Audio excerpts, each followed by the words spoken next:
ESC didn't last very long, did it? Fried.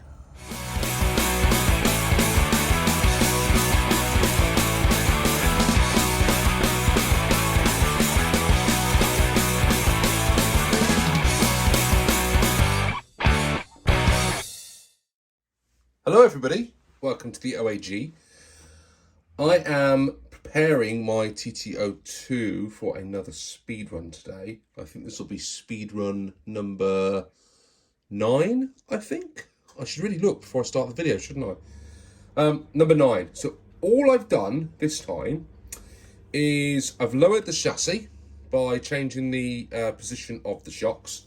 And you can't see from all out there, but trust me, it is now. I can't get my finger underneath now. And before I was able to push my finger under the chassis. So it's probably lowered about 5mm, something like that, by changing the height of the shocks. And the other thing that I have done is I've cheekily replaced the back wheels. These were 26mm on the front. And we've now changed them to 32mm, I believe, on the back. So, there you go. 31.5 it's saying on that. You can't see it, can you? So nearly 32 on the back, and on the front, they're actually 27, it says on the front. And there's tolerances, isn't there? But we're giving ourselves a bit more at the back. And the reason I've done that is because on my brother-in-law's C11, that Mercedes has got really massive chunky rear tyres, and I thought we'd give that a bash and see what happens. Now I might have made a rick, and we might find that now handling of this will completely change because I've got slightly bigger tyres on the rear. I mean, it's only 6mm, so it shouldn't make that much difference, but we'll see how it runs up at speed. I'm going to whack the 8.4 volt battery in, which is fully charged, and we're going to go and give it a rip. Now, I think I might have found somewhere different to run it, so hopefully by the time we get out you will see this running in a slightly different location. So we're going to go see how we go. Hopefully we'll get a few more miles an hour out and I can make up the difference. That pesky Mark Bryan, who just as I got within 1 mile an hour of him, he goes and records a 36 mile an hour time, so I'm now 3 mile an hour behind him. And I know we're not talking that much, and some of the brushless guys are way ahead of us now, but we're just battling it out in the middle of the pack, really. We're like, you know, who's two good mid-table teams? I suppose you could say we're like Chelsea against Fulham or something like that. I'm sorry to all those Chelsea fans that'll be watching. I shouldn't really make football comparisons and alienate people, should I? Right, I'm going to go and get this all set up and get ready to run. Oh, the other thing we've done is we've taken the rear wing off because I can't remember. I think it was Dom actually. UK Dom RC said to me, try taking the rear wing off. So I've done that, and then I said, oh, that'll be good now, a bit more aerodynamic. He said, I didn't do it for that. I thought of the weight, and I was thinking actually it might be slightly more aerodynamic, believe it or not, without that big wing on the back of it slowing it down. We'll see how that goes, but it certainly looks different now with that rear wing off. And those white tyres at the back. Oh, let's see how we go, eh? Right, I'm going. Wish me luck, and I'll see you all in a bit for a wrap-up. How many people spent ages waiting for this to connect? Connection has been made. We have some signal. So now, I'm going to wait for a break. Start that. Track. Start. Okay.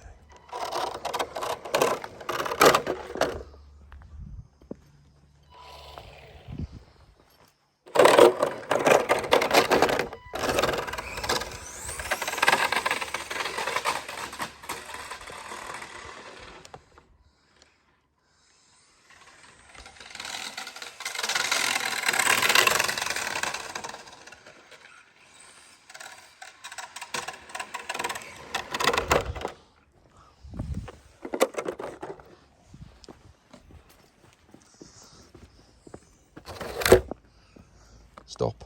Read. Oh, 32.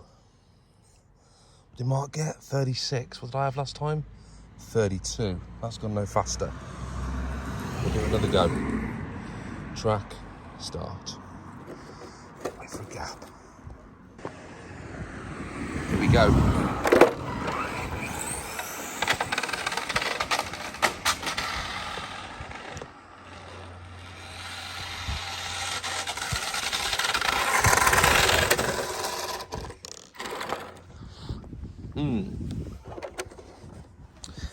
not good. 28. Back to the drawing board. Right, everybody, we are back in the studio after a disappointing run with the TT02. I didn't get any faster. Now, that was for two reasons. Firstly, because the body was far too low, and secondly, because I was running on the road and dodging manhole covers, which ended in tears. And you didn't see that because my video recording was really bad, because I was putting so much effort into trying to drive the car in a straight line, I wasn't concentrating on where I was pointing my camera. Look, making loads of excuses. The be-all and end-all is I still did 32 miles an hour. And that's still really disappointing because I'm 4 miles an hour behind Mark at time of making this video. So, what are we going to do? I am going to strip out the ESC and the motor, and we're going to put a new ESC, which is like a hobby wing. You see that on that one there? There you go. Like a hobby wing. So we're going to whip that out and put that in. And we are also going to go with our LRP 10-turn brushed motor, which is going in as well. So that is going into the TT02. The reason I've now got two cameras working is because I'm playing around with some video editing, and hopefully when I cut this up, you might have two camera angles, and we're also going to try doing some sort of really nice zoom in close pieces over here while I'm working on this camera, and then have the wider shot of the bench over here as I'm fiddling around.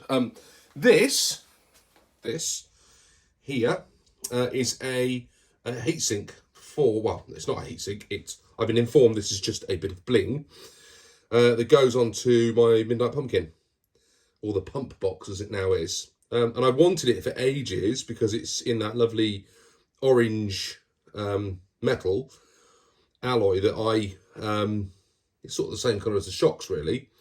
And this was out of stock when I did the pumpkin build last year. And I was really disappointed that I didn't get one. And I was on the internet one evening, noticed it was back in stock, picked one up. I also had a lovely little pack of bits and bobs that came from Peter Smith at CW01 Creations, who sent me a new servo saver for the pump box because it broke, and also a really cool lighting kit as well for the pump box. So we're gonna play around with the pump box during the winter, get that all done up, stick the lovely heat thing bling on as well, and make that look sort of, I don't know, redesigned, reimagined. It sort of will be the model that I imagined it to be right at the outset. So that's cool. That came in. The ESC came in. I've got another cheeky motor that's arrived that I haven't been able to pick up yet, which I don't think is any faster, if I'm honest, but it was an adjustable motor. It was at a reasonable price, and I picked it up to have a look at it. But I think it's going to be pants. I don't think it's going to go any faster. Right, enough bleating on about stuff. Let's get stuck into this. Let's try the new camera out, and let's see how we get on. Crikey, I've got some new, I've got a new studio light, which you can't see, but hopefully it's made everything down here really clear. But crikey, it's blooming hot. And it's like been 28 degrees Celsius today here in the UK, and it's rather warm in the studio, and the light is making it even warmer, all for your viewing pleasure. So I hope you enjoy that. Right, let's get rid of that, put that on charge. I refer to the manual. It says suitable for 60 amps, 5-cell NIMs, on a 5 to 6 cell NIM. It can run up to 45,000 RPM. On a 7-cell NIM, only 30,000 at 13 turns. It can get all the way down to 8 turns. So, theoretically, on a 6-cell pack, like this one, we should be able to access 45,000 RPM. And I think part of the reason we've been struggling with speed on our motors is because the ESC, the hobby wing, taps out, I think, at 30,000 on a 7.2. So we've never really been accessing the full capability and speed of our motors. Now, I might be talking rubbish, yeah? But I know I'm not the only person who thought that. So, let's see if it makes a difference. Get rid of all that junk out of there. Check that I haven't just blown all that into the motor, into the gears, which I haven't done. It's stupid, wouldn't it? So there she is. 10x2 with adjustable end, what they call it. I was going to say bell end then, but it's not a bell end, is it? End bell. Adjustable end bell. We're going to give this a go. So it's currently set to one of the lowest settings on the timing, and we could this here will allow us to move it all the way around to the other end if we want to adjust the timing. I'm going to go as it is for now, and we'll run it as is, and then we can always adjust the timing afterwards.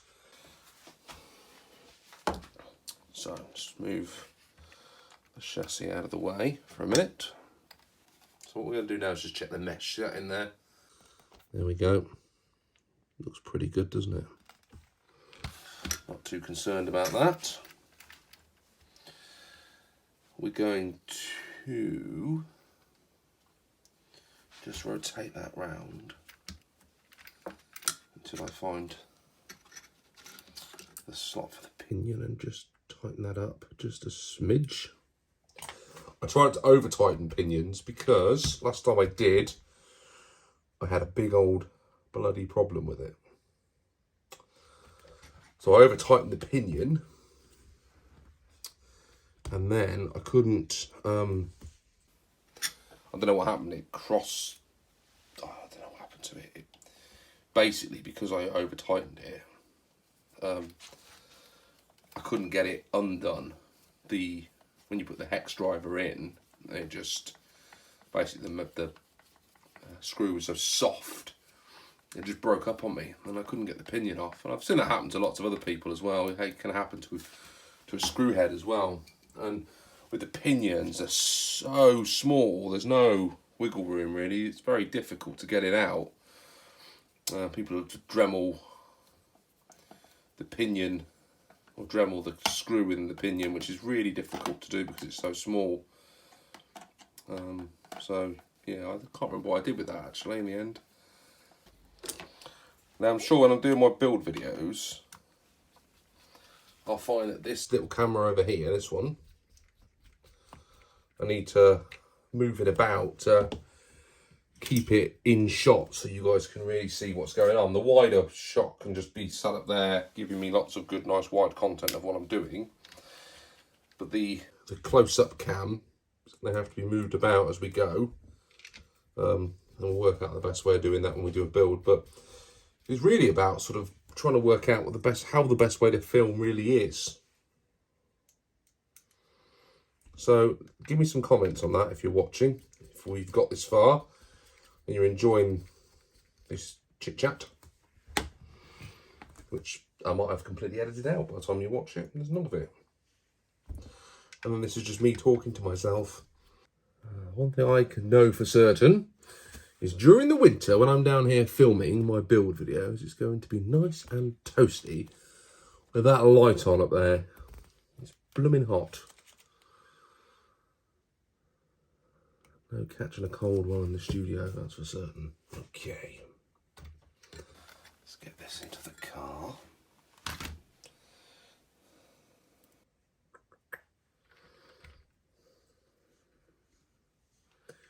Go this way here.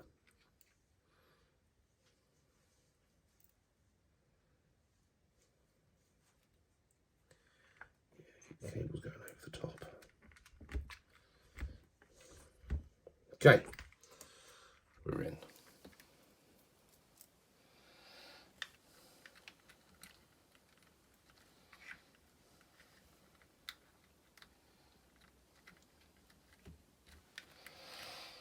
This is going to work out one of two ways. It's either going to be brilliant and an inspired move of genius, or it's all going to fail miserably and I wish I never had this idea of putting any of this into the car in the first place. So let's see what happens, shall we? We're going up here onto stand. So we have a nice close-up of the wheel spinning up. There we go. I'm using the camera angles in the studio for artistic effect. You can't see bugger all on that one though, sorry about that. Right. Crikey. Stand back, everybody. Which transmitter do I need? Not that one. Or is it that one? Yeah, it is that one. I think. Yes. Okay. Here we go. Back to front.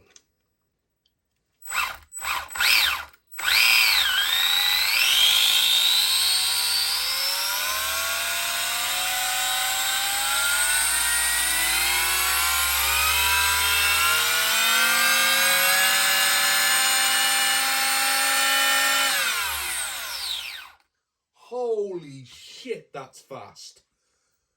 Bloody hell. That is definitely the fastest that we've had on the bench.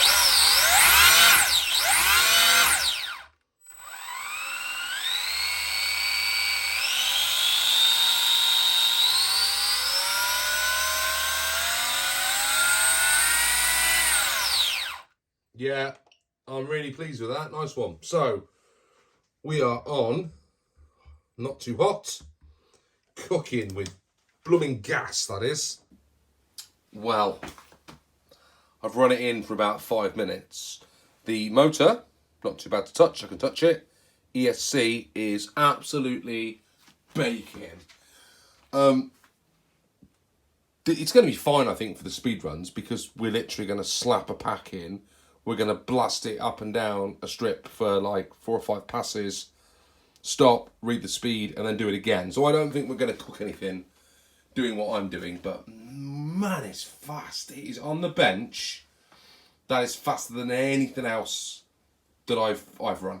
It is really, really, really good. There's a massive step up in difference from where we were before to where we are now. How that's going to equate to speed on the runway, I don't know. We're going to have to wait and see. But I'm definitely not running this in the road. I'm going to have to go and find somewhere else to have a rip. I've got something in mind, and it's now sort of 10 o'clock at night, so we're not going out now. I've got an idea of where I'm going to go. So tomorrow, sort of middle of the day, I'm going to go out and see if it's nice and empty. And if it is, I'm going to blast this thing up and down a car park somewhere, and we're going to see how fast it goes. And I really want to get to 40 mile an hour on this because I'm running out of options. What we do have left to go, you know, might as well be open about it because there's nothing to hide, is there? We've got a 60-tooth diff spur with a, no, that's a 31-tooth pinion. I've got a 29-tooth pinion on a 60-tooth spur. So that should give us more speed. That should give us even more speed if that goes into the gear case. I believe that you can only go up to a 29-tooth pinion in this particular model. We've also got the timing to play with on that motor, and I do have the adjustable motor doopadabba, so I can mesh up a 48 pitch pinion. I'm losing the words here that I should be saying, so I make sense, and I apologise, but I'm blown away really, and a little bit intimidated by how quick that was. But you know, guys are doing 100 mile an hour on brushless systems, so what have I got to be worried about? It's going to go nowhere near that, but I do hope we get pretty close to where we want to be. What else have I got to play about with? I do have somewhere, and I haven't found it, I have got a bit that goes in the front diff to lock the front diff. which I've heard that people do that sort of stuff with speedrun cars. I wouldn't lock the rear because that's going to make the back end step out. But maybe locking the front might give me some more stability. I don't know, something else I can try. And then I've got the body swap to do, which I've left till right at the end because, you know, we'll probably see if that air makes any difference to the aerodynamics when we get up to that level of speed. And also it'd be nice to have a nice body shell towards the end of this that, you know, I'm expecting this one to continue to get beaten up. I took the rear wing off and can't decide whether or not I'm going to put it back on again. I might put it back on. I might not. We'll see. We'll see. Right, let's get back out. Next thing you'll see is hopefully me driving this thing and not breaking it. Okay, we're ready to go. Got some signal. We're going to track, start. Let's get it down and see if we can give it a rip.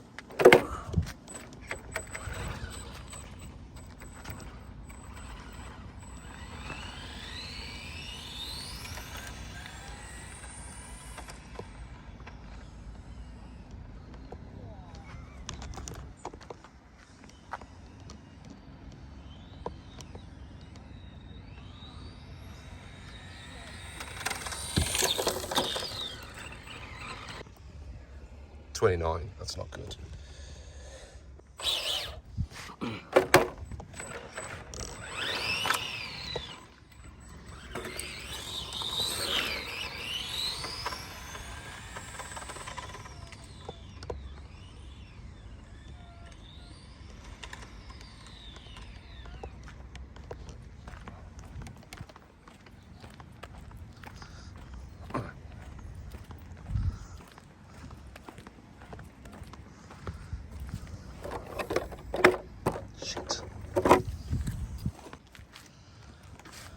ESC didn't last very long, did it? Fried. Annoyingly, that is the end of this particular video. As you will have seen, some of you, on my Facebook, sorry, not my Facebook, my YouTube post, that is what happened to my ESC, and it stinks. The whole studio smells of burnt plastic. Everything just scorched. Thankfully,